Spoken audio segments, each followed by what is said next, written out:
कहानी गुपचुप वाली अम्मा। स्कूल के गेट के समीप गहरे हरे रंग की साड़ी पहनी वह औरत एक छोटी सी टोकरी और उसमें एक बटुई लेकर बैठी है। साड़ी उसके गहरे हरे रंग की जरूर है, किंतु उस पर जमे धूल गर्दे ने हरे रंग को भूरे रंग में बदल दिया है। उस साड़ी में भी 2-3 स्थानों पर पैबंद लगे हैं, जिससे लगता है कि वह बहुत गरीब है। बच्चों की हाफ छुट्टी हुई तो वे मैदान में धूम मचाने लगे। खेलते हुए बच्चे धूल भी उड़ा रहे थे, जिससे वह धूल उड़ उड़कर बाहर आ रही थी। उस औरत ने अपनी टोकरी को एक कपड़े के टुकड़े से फौरन ढक लिया, जिस तरह वह साड़ी के नाम से एक टुकड़े से अपना तन ढकी हुई थी। थोड़ी देर में 3 बच्चे उसके करीब आए और अपनी मुट्ठी में बंद कुछ चिल्लर पैसे उस औरत को दिया और बोले, दादी चवन्नी का गुपचुप दे दो। उसने अपनी टोकरी के एक कोने से छोटा छोटा दोना निकालकर तीनों बच्चों को दिया और उसमें 2-2 गुपचुप, आलू, प्याज, चने और पानी भर कर दिया। ऐसे अनेक बच्चे आए और गुपचुप खाकर फिर स्कूल चले गए। रमेश रोज अपने अखबार के कार्यालय से आते जाते समय उस औरत को देखता और आगे बढ़ जाता है। पता नहीं क्यों वह उस औरत के पास ठिठकता फिर आगे बढ़ जाता। कोई ऐसी बात थी जो उसे उस स्थान के लिए एक पल के लिए रोकती। रमेश एक दैनिक समाचार पत्र में रिपोर्टर है। संपादक जी की मीटिंग में यह तय हो जाता है कि आज किसको किसको क्या करना है। मीटिंग समाप्त होने के बाद रमेश सीधे अपने तय कामों की ओर भागता है। दोपहर को घर खाना खाने जाता है। इसके बाद शाम 5 बजे फिर कार्यालय आकर टेबल पकड़नी होती है। इसके बाद वह रात 11-12 बजे ही घर लौटता है। यही उसका डेली रूटीन है। रमेश हर दिन सोचता है कि वीकली ऑफ के दिन वह भी उस औरत के पास गुपचुप आकर खाएगा, देखेगा क्या खासियत है। मास्टर लोग भी उसके पास गुपचुप खाने के लिए खड़े होते हैं। यहाँ तक कि सड़क से गुजरते हुए लोग भी उससे गुपचुप न केवल खाते हैं वरना पार्सल भी ले जाते हैं। वह सांवली सी अधेड़ औरत है। उसके चेहरे पर जिंदगी ने रोड रोलर चला दिया है। झाइयों से युक्त कटा फटा चेहरा था उस औरत का। समस्याओं से लदी फदी वह दूर से दिखाई पड़ती थी। रमेश को सिर्फ इतना पता था कि वह गुपचुप वाली के नाम से जानी जाती है। रमेश ने 1-2 बार उसके बारे में और जानने का प्रयास भी किया, पर वह गुपचुप वाली है इससे ज्यादा कुछ नहीं जान सका था। उसके बारे में कुछ अधिक कोई नहीं बता पाता था। रमेश को यह आभास होता था कि वह यहाँ कहीं आसपास ही रहती है। उसका कोई तो नाम होगा, पर किसी को नाम नहीं पता। वीकली ऑफ के दिन रमेश बाजार के लिए निकला। उस गुपचुप वाली के पास ठिठका। उसे बाजार से कुछ सामान लाना था। आज उस पर कोई काम का दबाव नहीं था। वह रुका और उस औरत को 5 रुपए का नोट पकड़ाकर, गुपचुप वाली दादी आज मुझे गुपचुप खिलाओ, जब तक मैं ना कहूँ खिलाती रहो। उस औरत ने अपनी टोकरी के कोने से स्टील की चमचमाती प्लेट निकाली। उस निहायत साफ सुथरे प्लेट को एक साफ कपड़े के टुकड़े से पोंछकर उसे पकड़ा दिया।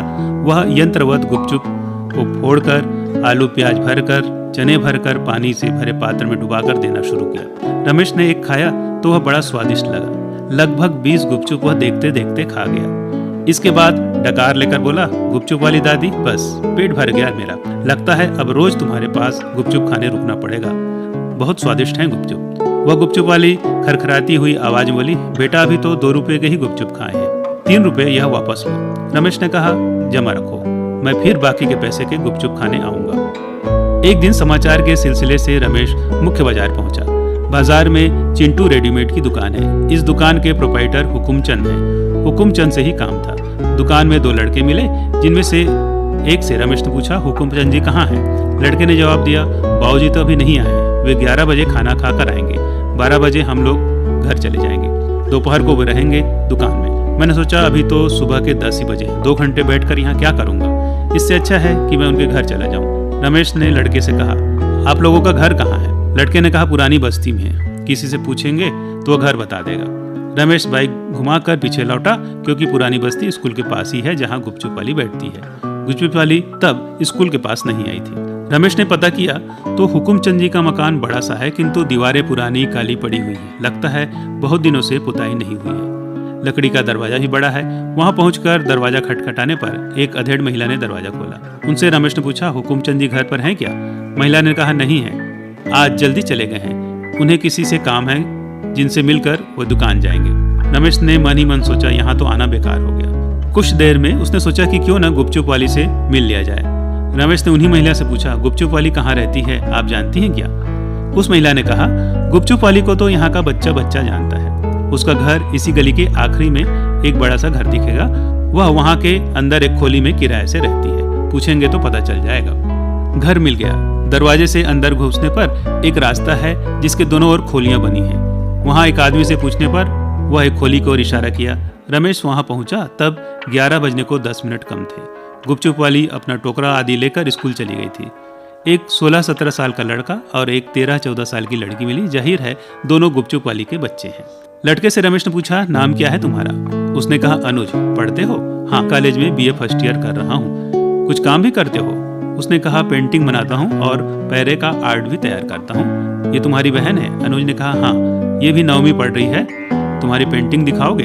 अनुज ने सब निकाल कर दिखाया। रंग और ब्रश के इस्तेमाल से ड्राइंग पेपर पर अनुज ने अच्छी तस्वीरें बनाई थी।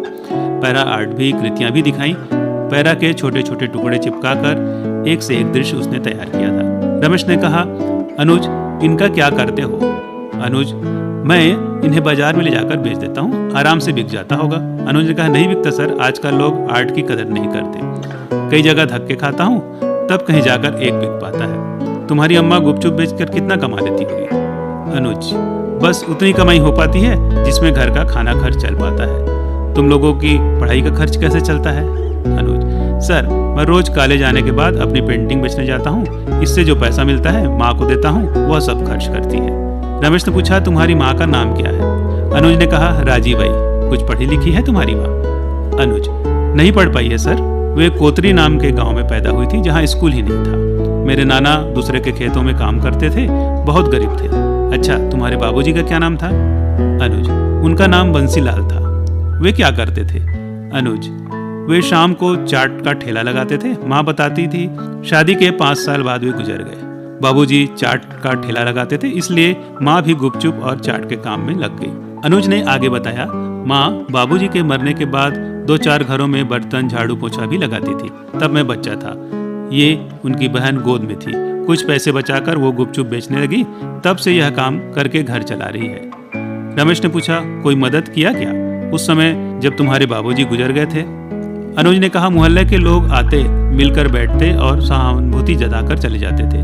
किसी ने उस समय कोई मदद नहीं की थी। रिश्तेदार भी गांव में थे जो सब अब खप मर गए हैं। अनुज ने कुछ देर ठहर कर बताया, बाबूजी शादी के बाद माँ को लेकर यहाँ आ गए और वे भी कुली कबाड़ी का काम किया। उनका ही एक दोस्त था हरिराम, जो यहाँ होटल में काम किया करता था। उसने बाबूजी को भी उसी काम में लगा दिया। वहाँ वे सब बनाना सीखे। उसके बाद भी दूसरे होटलों में काम किया। उन्हें अपना चाट का ठेला लगाना ठीक लगा। वे एक किराए का ठेला लेकर चाट निकालने लगे। वे आलू की टिक्की, गुपचुप, कचौरियाँ, गुपचुप के लिए इमली पानी सब खुद बनाते थे। माँ धीरे धीरे उनका काम सीख गई। अनुज ने कहा, बाबूजी प्याज, धनिया पत्ती, हरी मिर्च बारीक काटा करते थे। इस काम में वे माँ से कोई मदद नहीं लेते थे। माँ तो देख देख कर सब सीख गई। बाबूजी के न रहने के बाद वो गुपचुप बनाने लगी। इस तरह हम तीनों लोगों की जिंदगी की गाड़ी चल रही है सर। रमेश की तो पूरी स्टोरी तैयार हो गई थी। वे वहां से लौटते समय गुपचुप वाले के पास रुक कर बात की। उसने बताया कि अखबार में तुम्हारा समाचार छपेगा, फोटोग्राफर आएगा तो उसे फोटो लेने देना। उसने हाथ जोड़ा। दूसरे दिन गुपचुप वाली की स्टोरी छपी तो उसे पाठकों ने पसंद किया। प्रेस ने उस स्टोरी आइटम के लिए मुझे पुरस्कृत किया। 500 रुपये का मुझे इनाम मिला। मैंने उसे लिफाफे में डालकर गुपचुप वाली को दे दिया। लिफाफा उसे देते हुए कहा, पैसा प्रेस से उसे इनाम में दिया गया है। इसके बाद जब भी मैं उधर से आता जाता तो गुपचुप वाली को देखता, कभी कभी रुक कर उसका हालचाल पूछता। इस तरह लगभग 10 वर्ष गुजर गए। इस बीच उसने अपने बेटे बेटी की शादी भी कर ली। इसके बाद बीच बीच में वह स्कूल के पास दिखाई नहीं देती थी। पूछने पर पता चलता है कि उसकी तबीयत खराब थी। फिर एक दिन बीमारी की हालत में अस्पताल में गुजर गई। उसके गुजरने की चर्चा बड़ी तेजी से शहर में फैल गई। रमेश को भी पता चल गया।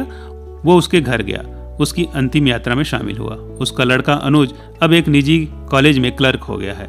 वह लाइब्रेरियन भर्ती हुआ था, पर उसे काम देखकर क्लर्क बना दिया गया।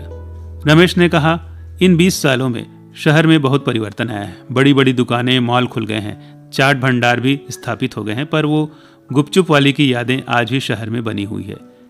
मैं जब भी उस स्कूल के पास से गुजरता हूँ तो मुझे ऐसा लगता है कि गुपचुप वाली अम्मा वहाँ बैठी हुई है।